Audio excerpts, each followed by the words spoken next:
اللہ رب العزت نے قرآن مجید برہان رشید کی سورہ پاک کے آخر میں وہ جو کفار تھے ان سے بھی کلام کیا، اور اس کے بعد ان کے جو ذہنوں کے اندر اٹھنے والے فتنوں والے سوال تھے اللہ نے اس کا جواب بھی عطا فرمایا۔ اللہ رب العزت نے فرمایا کہ یہ جو کافر ہیں یہ ہمارے دین کی طرف ابھی تو نہیں آ رہے اور سرکشی کر رہے ہیں، لیکن جب میدان سجے گا تو پھر پتہ چلے گا حق کیا ہے اور جھوٹ کیا ہے۔ چونکہ جو کافر تھے وہ نبی پاک صلی اللہ علیہ وآلہ وسلم اور آپ کے صحابہ کرام علیہم رضوان ان کو پتہ کیا کہا کرتے تھے؟ کہتے تھے ہماری تعداد ایسے ہے جیسے پہاڑ ہوتا ہے، اتنے ہم مضبوط بھی ہیں اور اتنی زیادہ تعداد بھی ہے، اور مسلمانوں کی اور ان کے نبی کی جو تعداد ہے بظاہر ظاہری طور پر دیکھی جائے تو یہ سامنے کنکر کے برابر ہے، یعنی یہ بہت تھوڑے ہیں۔ اللہ رب العزت نے ان کے ذہن میں اٹھنے والے اس سوال کا جواب دیا، فرمایا کہ یہ تو پتہ چلے گا نا کہ جب میدان سجے گا۔ اور پھر ایسا ہی ہوا، انہوں نے نا بڑا مذاق اڑایا، یہ کیسے ہو سکتا ہے، ہم اتنے زیادہ ہوں گے، اتنے طاقتور ہوں گے، اور یہ کیسے ہو سکتا ہے کہ ہم کمزور ہو جائیں اور یہ جیت جائیں، یہ کیسے ہو سکتا ہے؟ پھر اللہ نے میدان بدر میں دکھایا کہ ایسے ہو سکتا ہے۔ تیاری بھی نہیں تھی اور بالکل ساز و سامان بھی نہیں تھا اور تعداد بھی کم تھی، لیکن اس کے باوجود اللہ رب العزت نے ان کفار کو وہاں پر ذلیل و خوار کیا، جنگ ہار گئے، بڑے بڑے سارے سردار مارے گئے، اور بھاگ کر جو بچے انہوں نے اپنی جان بچائی۔ اللہ رب العزت نے فرمایا جب میدان سجے گا تب پتہ چلے گا کہ کون ہے حق پر اور کون ہے کمزور، اب تو تم اپنے اندازے لگا رہے ہو۔ اور اس کے بعد نبی پاک صلی اللہ علیہ وآلہ وسلم کے بارے میں وہ بڑی عجیب و غریب باتیں کرتے تھے، اللہ رب العزت نے ان ساری باتوں کا جواب دیا، لیکن یہاں ایک بڑی خاص بات ارشاد فرمائی۔ اللہ فرماتا ہے عالم الغیب فلا یظہر علی غیبہ احدا، فرمایا اللہ عالم الغیب ہے، اس کا مطلب ہے کہ ہر غیب کا جاننے والا اللہ ہے۔ اور آگے فرمایا فلا یظہر علی غیبہ احدا، وہ اپنے غیب پر کسی کو مسلط نہیں کرتا، وہ اپنا غیب کسی کو مسلط اس پر نہیں ہونے دیتا۔ اچھا، یہ آیت کا اتنا حصہ پڑھ کے آج کل کئی لوگ ایسے ہیں جو اگلی آیت نہیں پڑھتے، اسی کے ساتھ اگلی آیت نہیں پڑھتے، صرف اتنا حصہ پڑھا اور انہوں نے اپنا مائنڈ بنا لیا کہ اللہ فرماتا ہے کہ میں عالم الغیب ہوں اور میں اس غیب پر کسی کو مسلط نہیں کرتا، لہذا کسی کے پاس غیب نہیں ہے، انہوں نے یہ عقیدہ بنا لیا، جبکہ یہ غلط ہے۔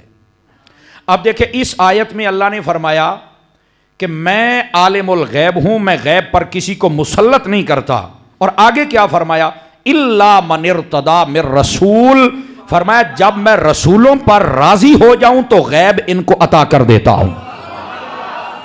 اب یہ کوئی یار قرآن مجید ہے، اگلی آیت کا ایک حصہ نہیں پڑھا اور دیکھ لو عقیدہ بگاڑ بیٹھے، اور آج باقاعدہ تقریریں ہوتی ہیں اور کئی ایسے بندے ہیں جو مناظرے کے چیلنج کرتے ہیں کہ نبی پاک کو علم غیب نہیں، ہم سے بات کر لو۔ اللہ کے بندو، لفظ نبی کا معنی ہی یہ ہے غیب کی خبر دینے والا، یہ لفظ نبی کا معنی ہے، یعنی آقا کریم علیہ السلام کا نام نامی اسم گرامی تو ہے محمد صلی اللہ علیہ وآلہ وسلم، لیکن آپ کا منصب کیا ہے کہ آپ نبی ہیں، ٹھیک ہے؟ اور نبی کہتے کس کو ہیں؟ جس کو اللہ غیب کا علم دے اسے نبی کہتے ہیں۔ تو کتنی عجیب بات ہے کہ نبی کو نبی بھی کہا جائے اور آقا کریم علیہ السلام کے شان علم کا انکار بھی کیا جائے۔ اچھا اب ذرا توجہ میری طرف فرمائیں تاکہ آپ کو مسئلہ سمجھاؤں۔ لوگ جب پٹڑی سے اترتے ہیں نا، اس کا سبب کیا بنتا ہے؟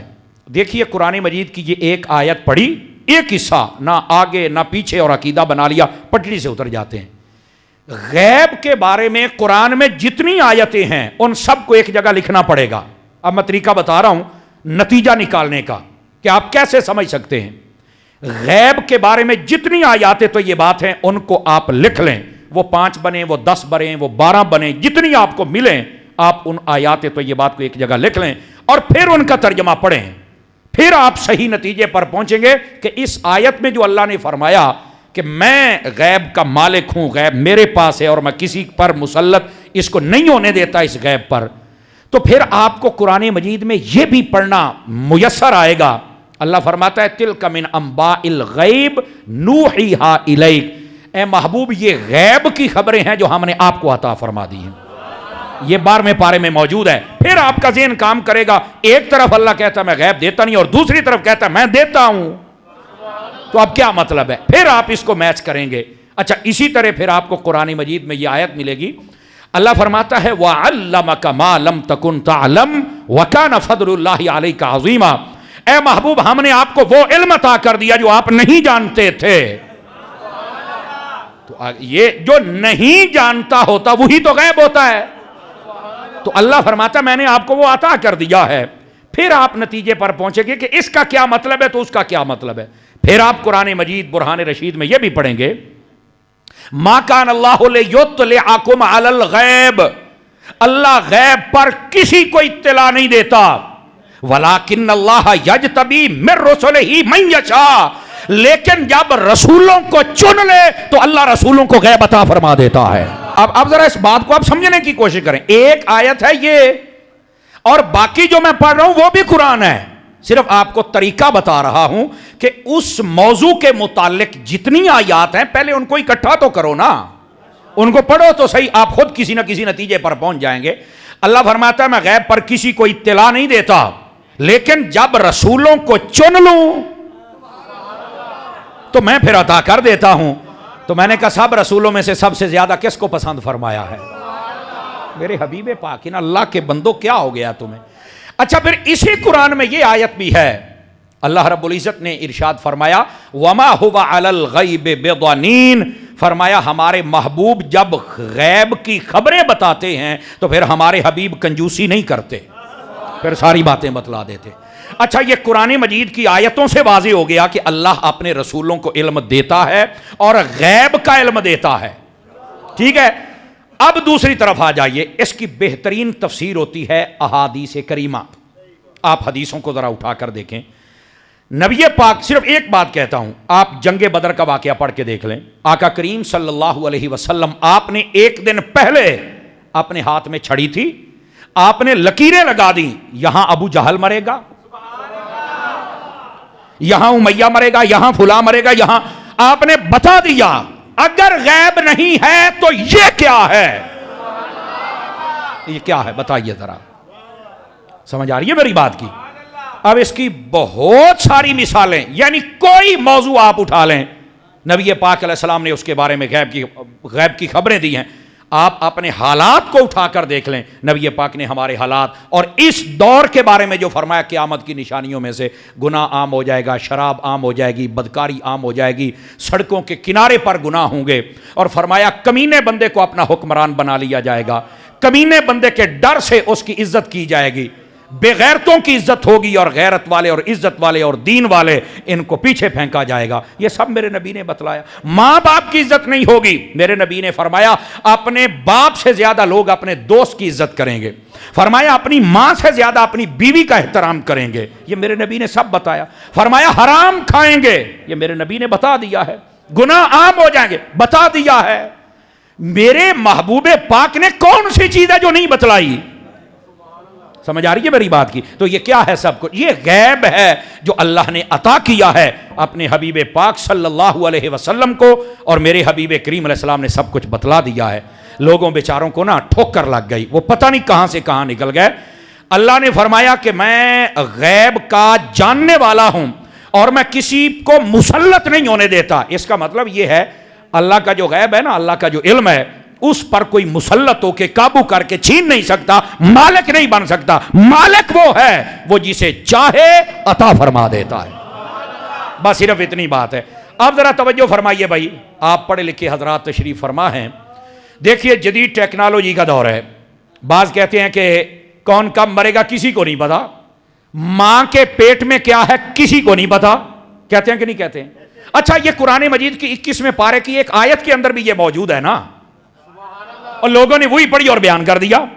میں نے کہا پھر ایسے کرو، ان سارے ڈاکٹروں کا بھی علاج کرو، کوئی پھانسی وغیرہ کا، اور جو جاتے ہیں وہ بھی کہڑے ڈاکٹر؟ میں نے کہا جن کے پاس تم الٹرا ساؤنڈ کرواتے ہو اور پوچھتے ہو کاکی ہے کہ کاکا ہے،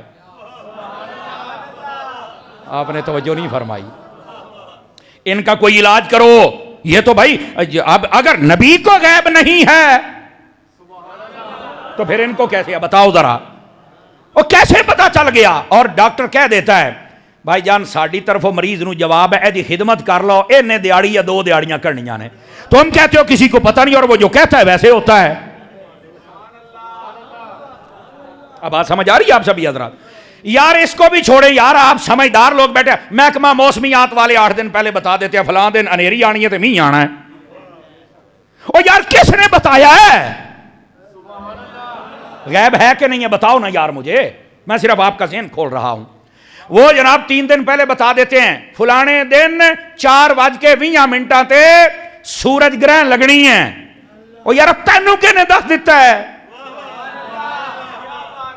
اب یہ بھائی آپ سمجھدار حضرات بیٹھے ہیں، ٹیکنالوجی کا دور ہے، ذرا دماغ بھی کھولیں. اب سمجھ آ رہی ہے؟ او جی یہ تو سائنس ہے تو یہ ترقی کر گیا. میں نے کہا اللہ کی قسم یہ سارے علم میرے مصطفیٰ کی قدموں کے خاک کے برابر بھی نہیں ہو سکتا. تو سورج گرہن کی باتیں کرتا ہے کہ تیری ٹیکنالوجی بتا رہی ہے، میں اس نبی کی بات کر رہا ہوں جس نے اشارہ کیا تھا سورج کو بھی پلٹا کے واپس اپنے پاس بلا لیا. آپ کہاں بیٹھے ہوئے ہیں یار؟ آپ کیا کر رہے ہیں؟ یعنی آپ جدید دور کی اس ٹیکنالوجی اور مشینری کو مان رہے ہیں، مصطفیٰ کی نگاہوں کو نہیں مان رہے ہیں. حضور کے علم کے ماننے کے لیے آپ کو پریشانی ہو رہی ہے. نہیں میرے عزیز نہیں، غلطی ہو گئی لوگوں سے. محبوب پاک صلی اللہ علیہ وآلہ وسلم کو اللہ رب العزت نے خود فرمایا الرحمن علم القرآن.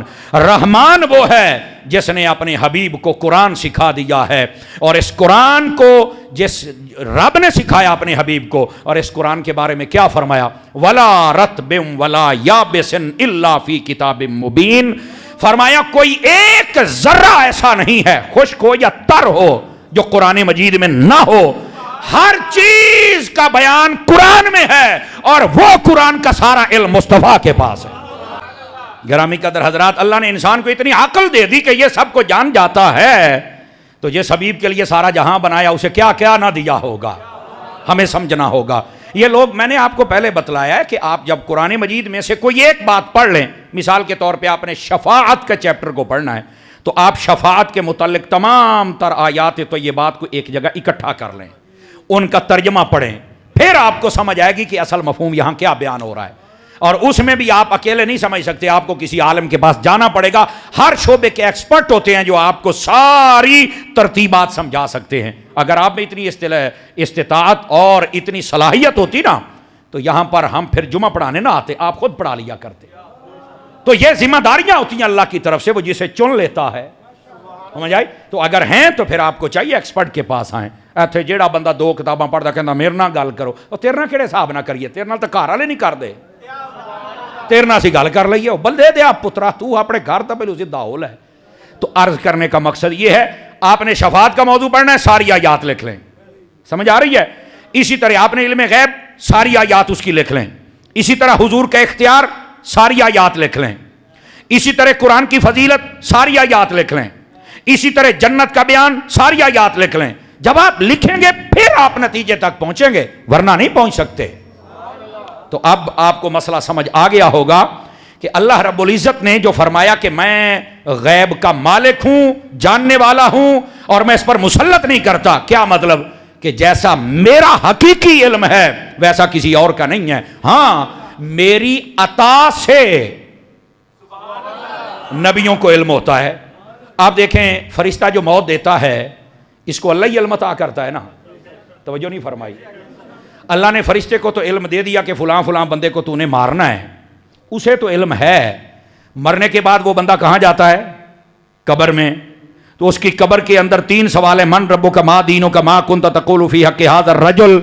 تیسرا ہے نبی پاک. آپ ہر قبر میں آتے ہیں، یعنی جس فرشتے نے مارنا ہے اگر یہ مان لیا جائے کہ اسے علم ہے، اور جس نے ہر قبر میں آنا ہے اس کے بارے میں کیا خیال ہے؟ کیا نبی پاک کو نہیں بتلایا جاتا کہ فلاں فلاں جب جگہ بندہ فوت ہو گیا قبر میں ہے تو آپ وہاں پہنچیں؟ کیا کہہ رہے ہیں آپ کو؟ سمجھ آئیے نہیں آئیے؟ اللہ کے بندو بات سمجھنے کی کوشش کرو. محبوب کریم صلی اللہ علیہ وسلم کو اللہ نے علم عطا کیا ہے. بس یہ لفظ عطا اگر سمجھ آ جائے گی تو سارا مسئلہ حل ہو جائے گا. محبوب کریم علیہ السلام نے کیا کچھ نہیں بیان فرمایا.